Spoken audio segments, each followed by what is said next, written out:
Muchas personas suelen esperar el año nuevo con la esperanza de que sea mejor que el que pasó.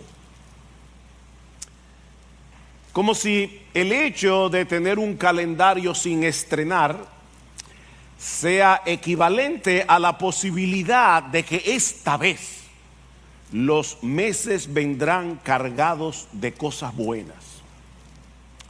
Es costumbre, ¿verdad?, sobre todo en el mundo incrédulo, que se felicitan en el día de Año Nuevo deseando salud, dinero y amor. Pero lo cierto es, mis amados hermanos, que no tenemos ni la menor idea de cómo será el 2024. Yo no sé si tú vas a tener salud, dinero y amor. Tal vez tengas enfermedad, problemas económicos y soledad. Nosotros no sabemos. Ahora, si tú eres cristiano, yo te puedo decir con toda seguridad que en estos próximos meses vamos a tener que enfrentar la tensión que produce vivir como creyentes en un mundo dañado por el pecado. Eso te lo aseguro. Y eso es precisamente lo que quiero que veamos en esta mañana a la luz de la parábola del trigo y la cizaña en el capítulo 13 del Evangelio de Mateo. Yo les pido por favor que vayan en sus Biblias al capítulo 13 de Mateo. Y yo sé, hermanos, que puede que parezca un tanto extraño predicar precisamente de esta parábola a principios de este año. ¿Qué pasaje para empezar un año? Pero créeme que la enseñanza de esta parábola te será muy útil cuando tengas que enfrentar las dificultades, los problemas, las tentaciones que vendrán seguramente en los próximos 12 meses y en el resto de tu vida. Mateo capítulo 13, versículo 24. Jesús les refirió otra parábola diciendo: el reino de los cielos puede compararse a un hombre que sembró buena semilla en su campo. Pero mientras los hombres dormían, vino su enemigo y sembró cizaña entre el trigo y se fue. Cuando el trigo brotó y produjo grano, entonces apareció también la cizaña. Y los siervos del dueño fueron y le dijeron: Señor, ¿no sembraste buena semilla en tu campo? ¿Cómo pues tiene cizaña? Él les dijo: un enemigo ha hecho esto. Y los siervos le dijeron: ¿quieres pues que vayamos y la recojamos? Pero él le dijo: no sea que al recoger la cizaña arranquéis el trigo juntamente con ella. Dejad que ambos crezcan juntos hasta la siega. Y al tiempo de la siega diré a los segadores: recoged primero la cizaña y atadla en manojos para quemarla, pero el trigo recogedlo en mi granero. Unos versículos más adelante, el Señor va a explicarnos el significado de la parábola. Versículo 36. Entonces dejó la multitud y entró a la casa, y se le acercaron sus discípulos diciendo: explícanos la parábola de la cizaña del campo. Ellos se quedaron dándole mente. Y respondiendo él dijo: el que siembra la buena semilla es el Hijo del Hombre, y el campo es el mundo, y la buena semilla son los hijos del reino, y la cizaña son los hijos del maligno. Y el enemigo que la sembró es el diablo, y la siega es el fin del mundo, y los segadores son los ángeles. Por tanto, así como la cizaña se recoge y se quema en el fuego, de la misma manera será el fin del mundo. El Hijo del Hombre enviará a sus ángeles y recogerán de su reino a todos los que son piedra de tropiezo y a los que hacen iniquidad, y los echarán en el horno de fuego. Allí será el llanto y el crujir de dientes. Entonces los justos resplandecerán como el sol en el reino de su Padre. el que tiene oídos para oír, oiga.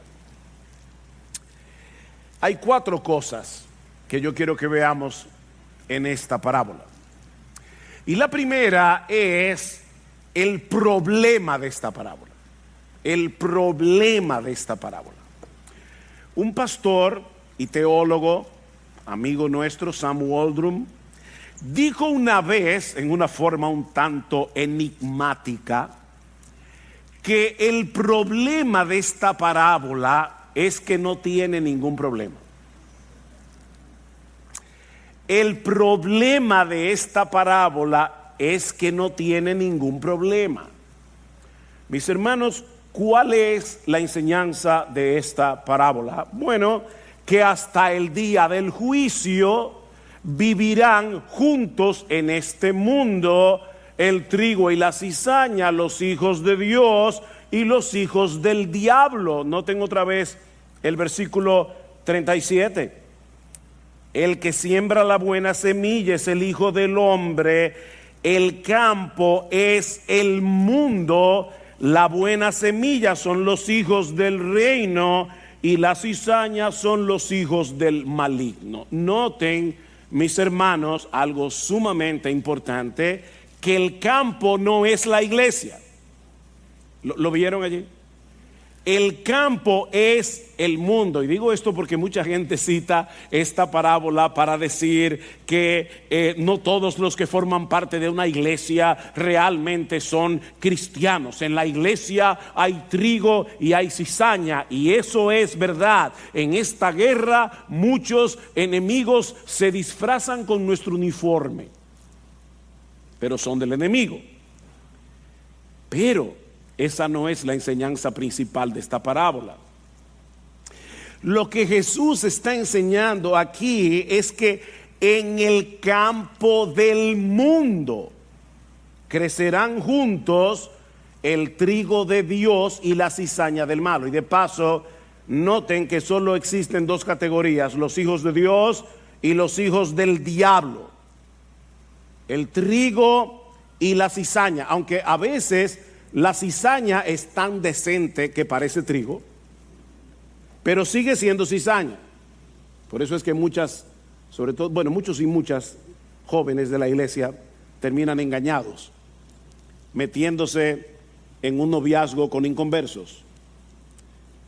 Mira, él se porta mejor que muchos creyentes de la iglesia, pero sigue siendo hijo del diablo, porque solo hay 2 categorías, no 3. O son trigo o son cizaña, o son hijos de Dios o son hijos del diablo. No hay otra opción. Ahora, mis hermanos, ese es precisamente el problema de esta parábola. ¿Por qué? Bueno, porque el Señor Jesucristo inicia este capítulo diciendo a sus discípulos que Él va a explicarles en estas parábolas los misterios del reino de los cielos. Vean el versículo 10. Y acercándose los discípulos le dijeron: ¿por qué les hablas en parábolas? Y respondiendo él les dijo: porque a vosotros se os ha concedido conocer los misterios del reino de los cielos, pero a ellos, es decir, los incrédulos, los que están fuera, a ellos no les he dado conocer estos misterios. La palabra misterio se usa en las Escrituras para señalar algo que no puede ser conocido a menos que Dios lo revele. Pero mis hermanos, de verdad, ¿qué tiene de misteriosa esta enseñanza? Ese es el problema. Por eso les decía que el problema de esta parábola es que no tiene problemas. ¿Acaso no sabían los discípulos que en este mundo hay una mezcla de creyentes e incrédulos, de justos e injustos? De hecho, ¿no saben eso los impíos? Que en este mundo hay una mezcla de manso con cimarrones, como decimos en República Dominicana. ¿Acaso se necesita una revelación divina para saber eso? Mis hermanos, ¿en qué sentido esta parábola o la enseñanza de esta parábola es un misterio? Para responder esa pregunta, ahora tenemos que conocer en segundo lugar el trasfondo de esta parábola. el trasfondo de esta parábola. Y ahora yo les pido que vayan en sus Biblias a Mateo capítulo 3. Por favor, vayan en sus Biblias a Mateo capítulo 3. Aquí vemos a Juan el Bautista predicando y bautizando a orillas del Jordán al inicio de su ministerio.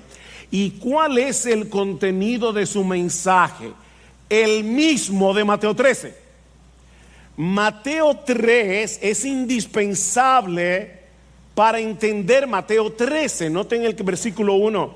En aquellos días llegó Juan el Bautista predicando en el desierto de Judea, diciendo: arrepentíos, porque el reino de los cielos se ha acercado. ¿Ven? ¿Cuál es el tema de las parábolas de Mateo 13? El reino de los cielos. ¿Y qué va a pasar, según la predicación de Juan, con la llegada del reino de los cielos? Versículo 10. Y el hacha ya está puesta a la raíz de los árboles, por tanto todo árbol que no da buen fruto es cortado y echado al fuego. Yo a la verdad os bautizo con agua para arrepentimiento, pero el que viene detrás de mí es más poderoso que yo, a quien no soy digno de quitarle las sandalias. Él os bautizará con el Espíritu Santo y con fuego. El bieldo está en su mano. El bieldo, y sobre todo, bueno, para todos, pero mayormente para los jovencitos y niños, el bieldo era algo que se usaba para separar la paja del trigo. Era como una especie de pala que se echaba, ¿verdad? Con la que se tomaba todo el montón de paja y trigo, se echaba al aire, y como la paja es menos pesada, el viento se llevaba la paja y lo que caía era lo más pesado, que es el trigo. Así que lo que está diciendo es: Cristo, cuando venga, Él separará la paja del trigo. ¿No le suena eso a Mateo 13? Y recogerá su trigo en el granero, pero quemará la paja en fuego inextinguible. ¿De qué está hablando Juan el Bautista? De la llegada del reino y de lo que va a pasar precisamente por causa de la llegada del reino.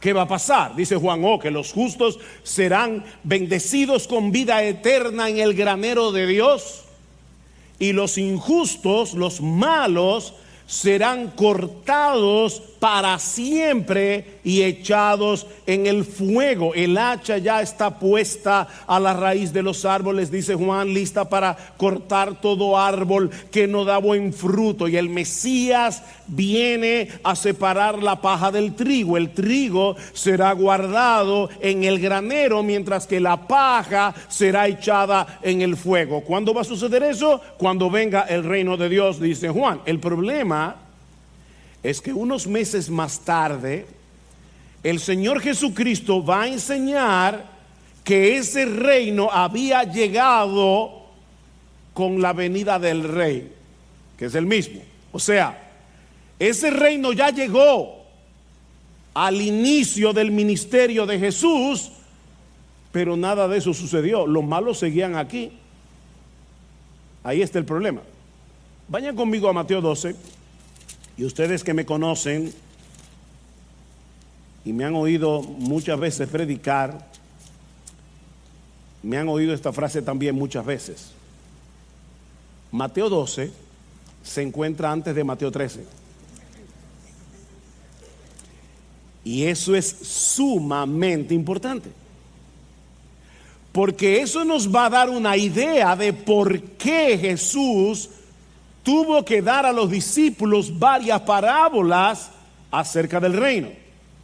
En Mateo 12, Jesús sana a un muchacho mudo, sordo, ciego, y los fariseos acusan a Jesús de haberlo sanado por el poder del diablo, por el poder de Belcebú.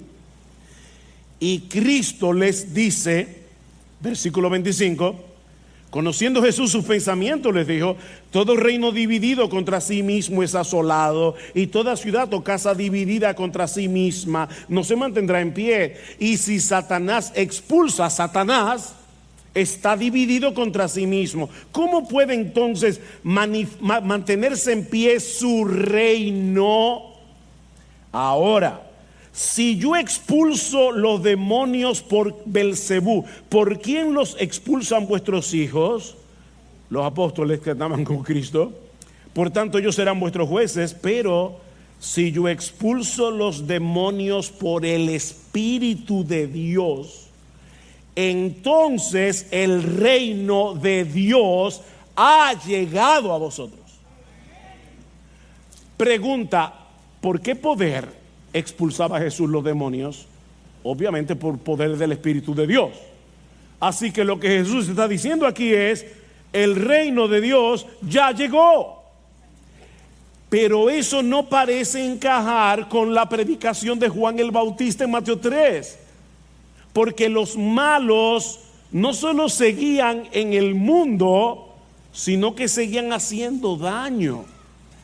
De hecho, ¿dónde se encontraba Juan el Bautista en este momento?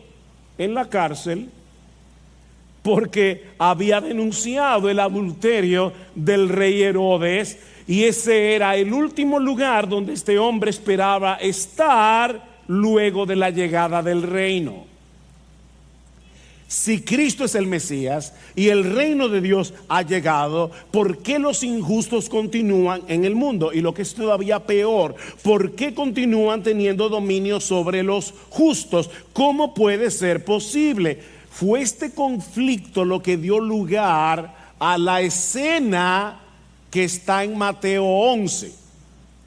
Y de nuevo, Mateo 11 está detrás de Mateo 12. ¿Ven? Mateo 11, 12 y 13. ¿Qué pasó en Mateo 11? Que Juan el Bautista estaba completamente confundido. Vayan conmigo ahora a Mateo 11. Hermanos, el contexto aquí es necesario para poder entender la parábola. Mateo 11, versículo 2. Y al oír Juan en la cárcel de las obras de Cristo, mandó por medio de sus discípulos a decirle: ¿eres tú el que ha de venir o esperaremos a otro? ¿Ven? Juan el Bautista está confundido. Él no está dudando de las promesas de Dios, pero no puede entender cómo es posible que ese Cristo al que él bautizó y anunció como el Mesías vino. El reino de Dios había llegado con él y los malos seguían aquí y teniendo poder. ¿Eres tú el que ha de venir o vamos a esperar a otro?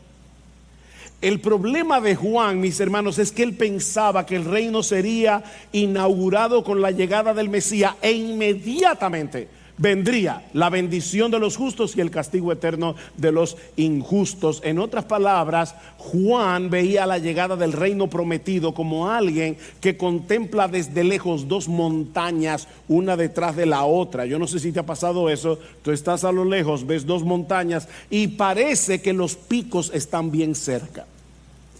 Pero si tú pudieras ver las montañas desde arriba, te darías cuenta que hay un gran valle entre las dos montañas. Juan no estaba viendo el valle. El Señor Jesucristo inauguró su reino en su primera venida, pero ese reino será consumado cuando Él vuelva por segunda vez. Eso era lo que Juan no sabía porque no se le había revelado. Ahora, mis hermanos, déjenme hacerles una pregunta. Los discípulos de Jesús, ¿de quién fueron primero discípulos? De Juan el Bautista. Así que era muy probable que ellos estuvieran tan confundidos como su maestro.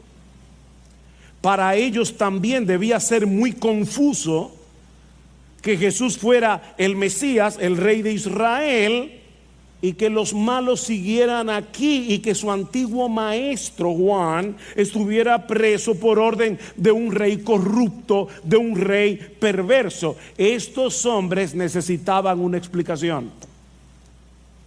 Y eso es lo que hace el Señor en las parábolas de Mateo 13. Lo que nos lleva a nuestro tercer encabezado, la interpretación de la parábola. Ya vimos el problema de la parábola, que no tiene ningún problema. Ya vimos el trasfondo de la parábola. Veamos ahora en tercer lugar la interpretación de la parábola. ¿Cómo resuelve Jesús este dilema planteado por Juan el Bautista y que probablemente estaba en la cabeza de los discípulos de Juan? Mostrándoles que el reino de los cielos habría de venir en dos etapas, una de siembra y otra de siega. Vean el versículo 40. Mateo 13:40. Por tanto, así como la cizaña se recoge y se quema en el fuego, de la misma manera será en el fin del mundo. El Hijo del Hombre enviará a sus ángeles, recogerán de su reino a todos los que son de tropiezo y a los que hacen iniquidad, y los echarán en el horno de fuego. Allí será el lloro y el crujir de dientes, dice el Señor. Entonces los justos resplandecerán como el sol en el reino de su Padre. El que tiene oídos para oír, oiga. Todo lo que Juan el Bautista describe en su predicación en Mateo 3 se cumplirá sin lugar a dudas, mis hermanos. El trigo será recogido en el granero, la paja será quemada en el fuego, pero eso sucederá en el fin del mundo, cuando el Señor Jesucristo regrese en gloria. Mientras tanto, estamos en la etapa de la siembra, en la era de la predicación de la palabra de Dios. Hermanos, otra pregunta fundamental: ¿cuál es la primera parábola de Mateo 13? La parábola del sembrador. El sembrador salió a sembrar y todavía está sembrando. De hecho, ahora mismo que estamos predicando la palabra de Dios, estamos sembrando la semilla buena a través de la predicación de la palabra. Estamos en la era de la siembra de la palabra de Dios, y durante esta etapa, mis hermanos, van a seguir creciendo juntos en el mundo el trigo con la cizaña. Ese es el misterio del reino de los cielos. Que haya malos y buenos, justos e injustos, hijos de Dios e hijos del diablo en el mundo, eso no es un misterio. Pero que Cristo ya haya inaugurado su reino y las cosas sigan iguales, eso sí que es un misterio. Era un misterio para los discípulos, porque ellos pensaban que a la llegada del Mesías termina todo. Ese es el misterio que Cristo les está enseñando, que a pesar de que el reino ya fue inaugurado en la primera venida de Cristo, en el campo del mundo siguen habiendo justos e injustos, creyentes e incrédulos, trigo y cizaña, hijos de Dios e hijos del diablo. No se sorprendan, dice el Señor, de que los injustos sigan aquí a pesar de la llegada del reino, y de que continúen haciendo daño a los justos, como le sucedió a Juan el Bautista. Es preciso que el trigo y la cizaña permanezcan juntos hasta el fin del mundo, cuando llegue el tiempo de la siega, y sean separados para siempre. Esa es la enseñanza esencial de la parábola del trigo y la cizaña. Cristo nos está enseñando aquí el valle que hay entre los dos picos. ¿Ven? El valle que Juan no pudo ver. Cristo vino la primera vez como un siervo humilde a sembrar la semilla del evangelio del reino, y al hacer posible que nosotros entremos en ese reino por medio de su muerte y su resurrección. Pero al final de esta era, Él vendrá en las nubes del cielo, y no como un siervo humilde, sino con el esplendor de un monarca, y con el aventador en su mano para separar la paja del trigo, entonces los incrédulos recibirán lo que merecen, mientras que los hijos de Dios resplandecerán como el sol en el reino de su Padre. Decía C.S. Lewis que si nosotros hoy pudiéramos ver a un cristiano como será cuando Cristo venga y sea glorificado, nos sentiríamos tentados a adorarlo. Sí, esos cristianos que a veces te dan problemas, que a veces te sacan de quicio, resplandecerán como el sol en el reino de su Padre. Mientras tanto, tenemos que continuar aquí viviendo como ciudadanos del reino en un mundo que funciona al revés. ¿Qué le pidió Cristo al Padre en Juan capítulo 17 versículo 15? Padre, yo no te ruego que los quites del mundo, yo te ruego que los libres del maligno, pero no que los quites del mundo. Así que, mis hermanos, ya tenemos el pasaporte de la Nueva Jerusalén, pero vivimos en Sodoma y Gomorra. Eso es lo que los discípulos no acababan de entender. Ya tenemos el pasaporte de la Nueva Jerusalén, pero, mis hermanos, seguimos viviendo en Sodoma y Gomorra. Ahora, ¿cómo podemos aplicar la enseñanza de esta parábola? Yo les decía al principio que yo esperaba, ¿verdad?, que la enseñanza de esta parábola nos ayude a enfrentar el 2024. Y tú puedes estar preguntándote, ¿cómo me ayuda la enseñanza de esta parábola a enfrentar lo que viene? Bueno, yo pudiera decirte muchas cosas, pero voy a limitarme a dos, solamente a dos. En primer lugar, mis hermanos, tenemos que entender que durante esta era del evangelio, durante esta etapa de la siembra,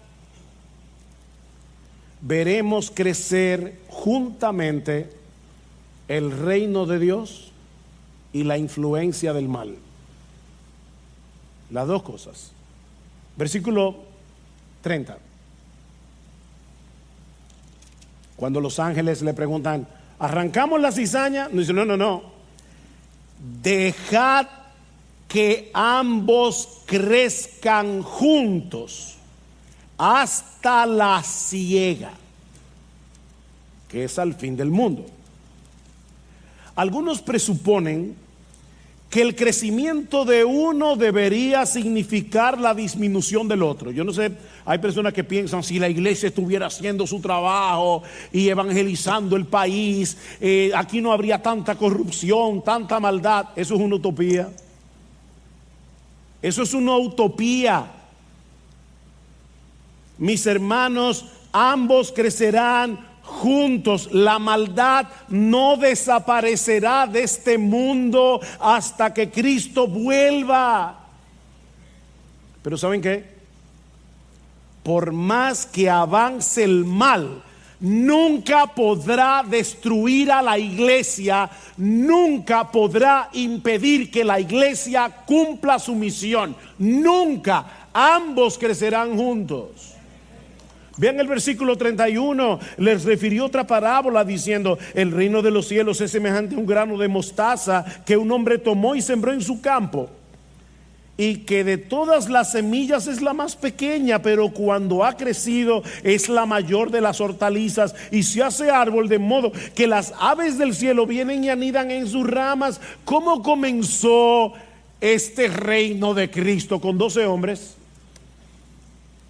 Y ya hay millones de súbditos. Mis hermanos, hasta la venida de Cristo habrá injusticia en el mundo.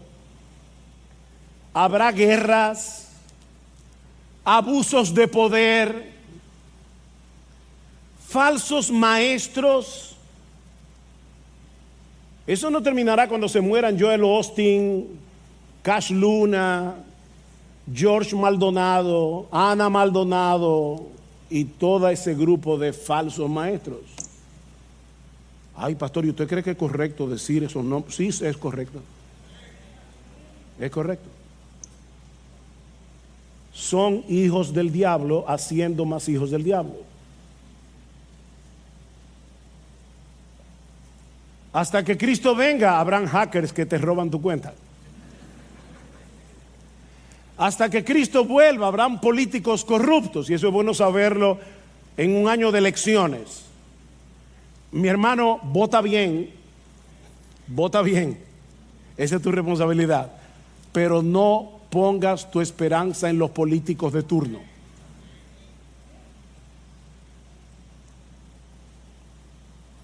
El mal no será eliminado hasta que Cristo regrese en gloria, pero de la misma manera habrá una iglesia en el mundo cuando Cristo vuelva, proclamando su evangelio, y muchos pecadores vendrán a Cristo en arrepentimiento y fe. Dios seguirá sembrando la semilla buena en su campo. Las semillas son los hijos del bueno, del reino. Muchos creyentes seguirán siendo edificados y floreciendo en medio del desierto de este mundo. Mis hermanos, la ONU no podrá impedir que eso ocurra. Las feministas no podrán impedir que eso ocurra. La ideología de género no podrá impedir que eso ocurra. No importa cuán despiadados sean los ataques del diablo, la iglesia seguirá hacia adelante porque Cristo reina. Él ya reina. Y Él prometió preservar a los suyos a pesar del crecimiento del mal. Más aún, Él ha prometido que la iglesia seguirá su marcha victoriosa contra las puertas del Hades. Yo he dicho esto otras veces, pero a veces nos imaginamos a la iglesia como un grupito que está ahí cuidándose de los ataques.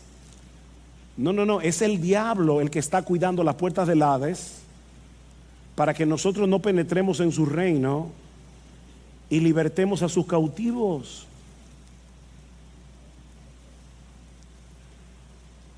Pero Cristo dijo que las puertas del Hades no prevalecerán contra su iglesia, no prevalecerán. Esas puertas no son lo suficientemente fuertes como para impedir que el evangelio penetre y rescate a los cautivos del diablo y los haga libres por el Hijo. No podrán. ¿No es eso lo que ha ocurrido a través de la historia de la iglesia? Predicamos el evangelio y muchos vienen a Cristo en arrepentimiento y fe, pero lo cierto es que vemos también que muchos rechazan el evangelio con desprecio. Hay persecución contra aquellos que predican el evangelio. Ese es el misterio del reino de los cielos en operación.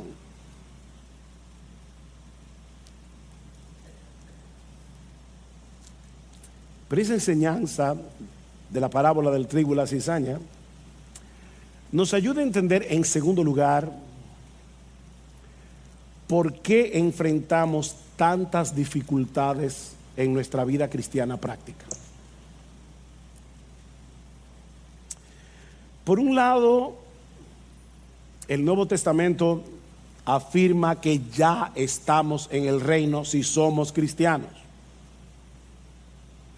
Ya. Aquí ahora. Pablo dice en Colosenses capítulo 1 versículo 13 que Dios nos libró tiempo pasado del dominio de las tinieblas y nos trasladó tiempo pasado al reino de su amado Hijo. ¿Ven? Todo aquel que se ha arrepentido de sus pecados, todo aquel que ha confiado únicamente en Cristo para salvación, todo aquel que ha levantado su bandera blanca de rendición y voluntariamente se ha sometido a la autoridad de Cristo como su amo, como su dueño, como su rey, como su Señor, ya es ciudadano de ese reino. Ya estamos en el reino.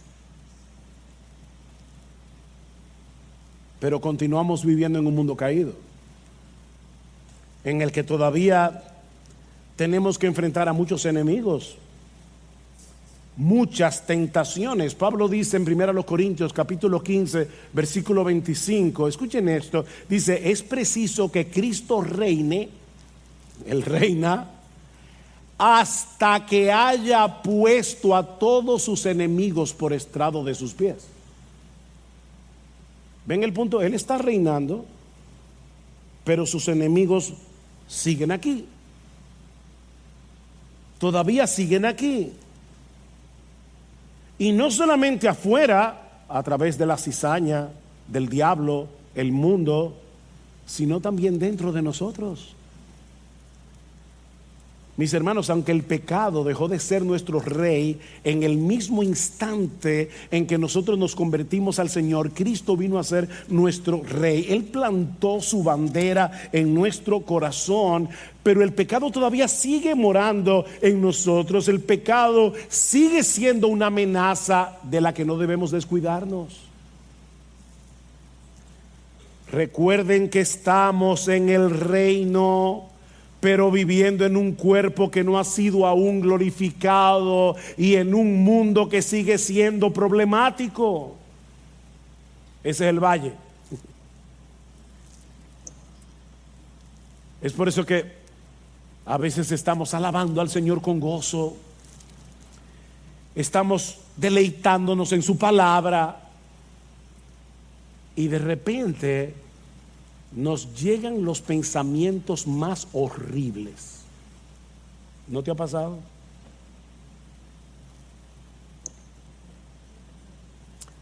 Anhelamos de todo corazón la llegada de ese glorioso día en que vamos a disfrutar de una comunión ininterrumpida con nuestro Señor.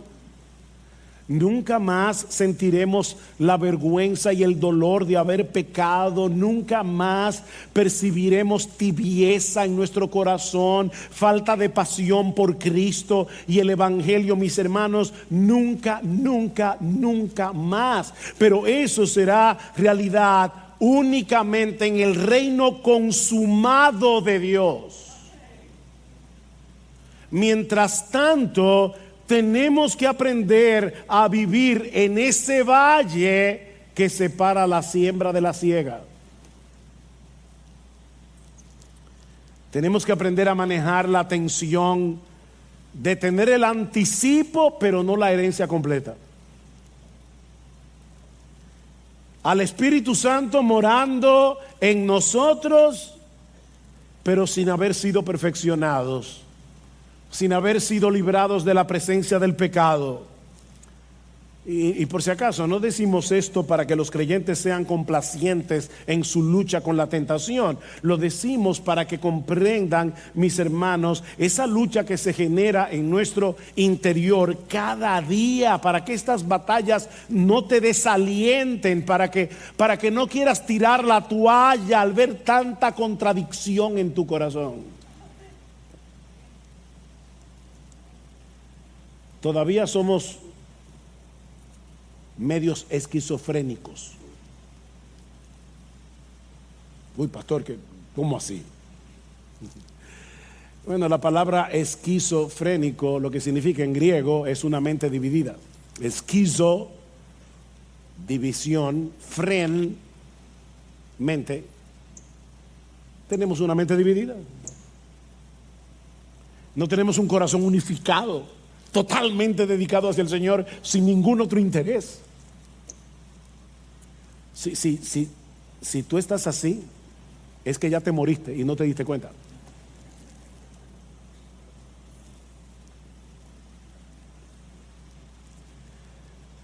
Debemos seguir corriendo con paciencia la carrera que tenemos por delante, mis hermanos, porque la victoria es segura. Olvídate de eso, la victoria es segura. Nosotros estamos del lado del vencedor. Algún día seremos semejantes en todo a nuestro precioso Salvador. Pero no olvides el misterio del reino de los cielos.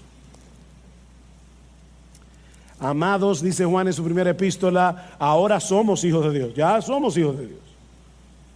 Pero aún no se ha manifestado lo que hemos de ser. Pero sabemos que cuando Él se manifieste seremos semejantes a Él, porque le veremos tal como Él es. Ya somos súbditos de ese reino.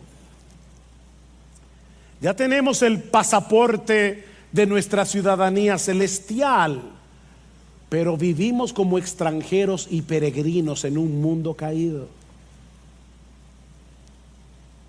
En un mundo que es hostil a nuestra fe. Cuando Cristo vuelva, Él transformará el cuerpo de la humillación nuestra para que sea semejante al cuerpo de la gloria suya. Pero eso sucederá o cuando Cristo vuelva o cuando nosotros partamos de aquí. Decía John Owen, nadie será librado de este cuerpo de muerte si no es a través de la muerte del cuerpo.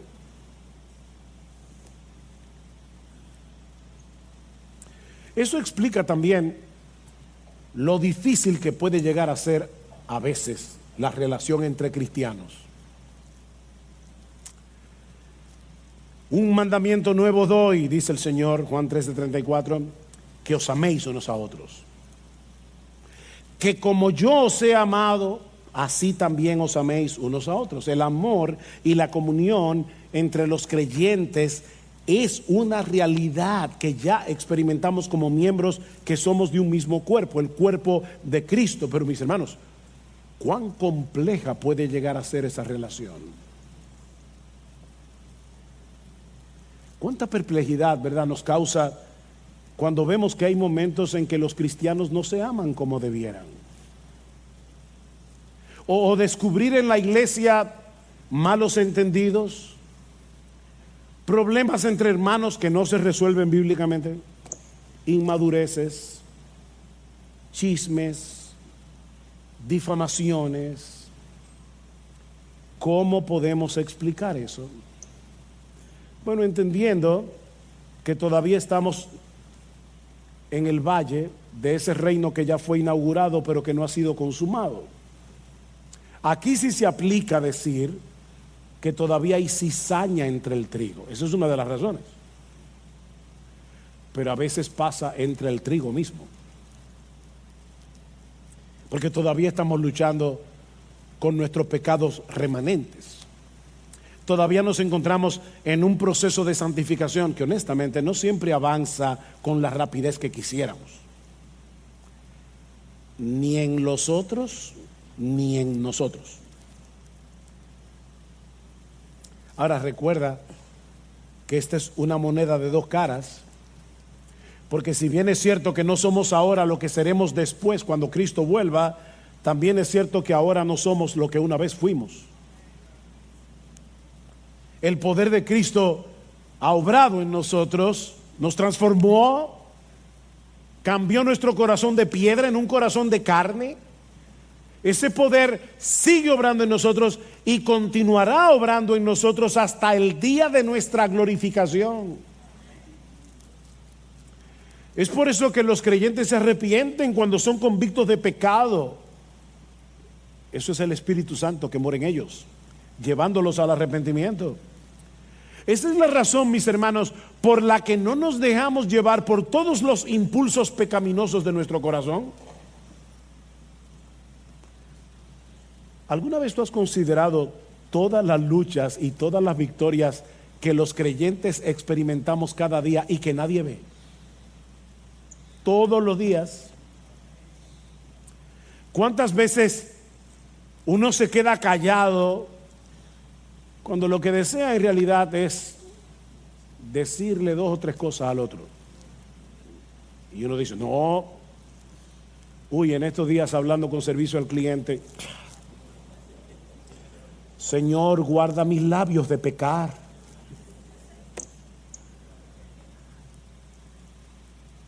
Pero eso nadie lo ve. Nadie ve cuando decidimos no responder irónicamente, porque no lo dijimos. Nadie nos ve cuando decidimos no pagar con la misma moneda. Mis hermanos, nadie sabe lo que cuesta el silencio muchas veces. Eso es algo que queda entre nosotros y Dios. Nadie ve cuando un creyente evita mirar lo que no debe mirar. Cuando está luchando por no entretenerse con un mal pensamiento. Cuando lo único que le impide pecar es su temor a Dios y su deseo de agradar a ese bendito Rey que asumió por amor a nosotros una posición de siervo y murió por nosotros en una cruz. Eso nadie lo ve. De manera, mis hermanos, que la perspectiva que tenemos de la vida cristiana debe ser realista, pero no pesimista. Realista, pero no pesimista. No esperemos el cielo antes de tiempo, para que no nos llenemos de confusión como le sucedió a Juan el Bautista. La vida en este mundo nunca será un paraíso hasta la venida de nuestro Señor. No lo fue en el 2023, y no lo fue, pero no lo será en el 2024. En el mundo tendréis aflicción, dice Jesús. No hemos llegado al cielo, pero ¿saben qué, mis hermanos? Y gloria a Dios por eso. Ya, aquí, ahora, disfrutamos de una bendita y deleitosa comunión con el Dios del cielo. No hemos llegado al cielo, pero Dios en su amor trajo el cielo a nuestro corazón.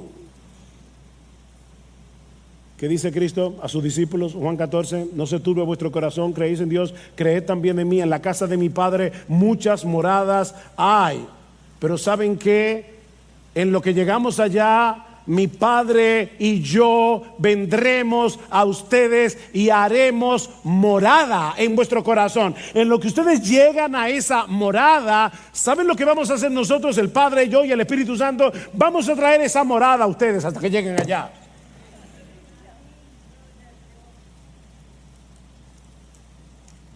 Vivimos con la esperanza ciertísima de que así como Cristo reina, algún día nosotros reinaremos con Él. Ya podemos experimentar esa paz de Dios que sobrepasa todo entendimiento. Ya podemos alegrarnos con ese gozo inefable y glorioso del que habla Pedro en su primera carta, aún en medio del dolor. Nosotros sabemos, dice Pablo en Romanos capítulo 8, versículo 18, que las aflicciones del tiempo presente no son comparables con la gloria venidera que en nosotros ha de manifestarse. No son comparables. Y Pablo dice, ya sabemos eso. Así que anímate, mi hermano. Anímate, mi hermano, porque ahora está más cerca nuestra salvación que cuando creímos. No sabemos lo que traerá el 2024, pero Cristo seguirá siendo Rey de Reyes, Señor de señores. Nada ni nadie podrá impedir que Él cumpla en nosotros todas y cada una de sus gloriosas promesas. Ahora, si tú estás aquí sin Cristo, mi amigo, recuerda que en este mundo solo existen dos categorías: trigo y cizaña.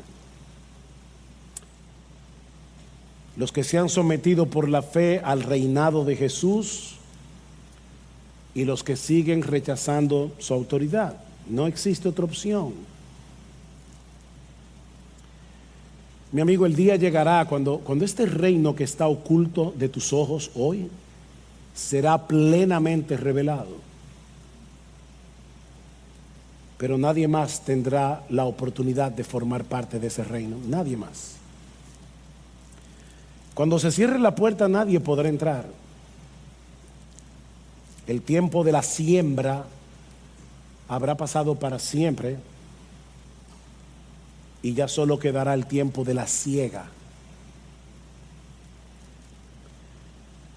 Amigo, Dios te ha permitido hoy escuchar su palabra, la palabra del reino. Esa semilla que germina en el corazón para vida eterna. Mi amigo, no desprecies ese regalo de Dios. No desprecies la gracia bendita que Él ha puesto a tu alcance en esta mañana por medio de la fe en Jesucristo. Esas puertas del reino siguen abiertas para ti, de par en par. Pero tienes que venir arrepentido.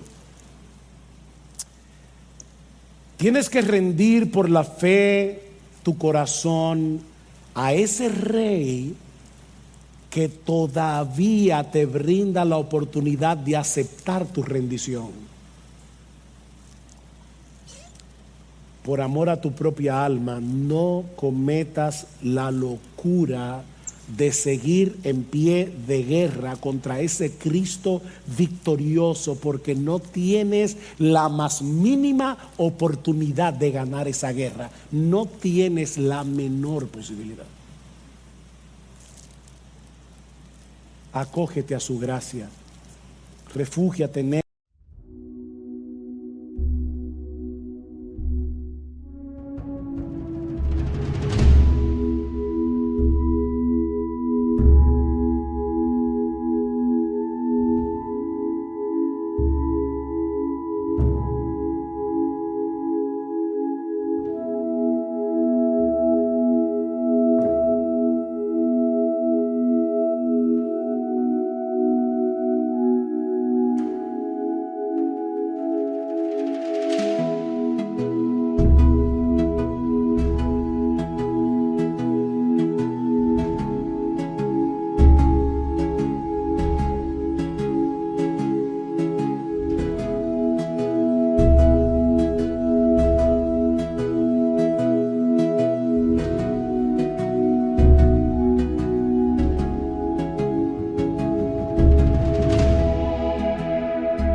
Ahora mismo,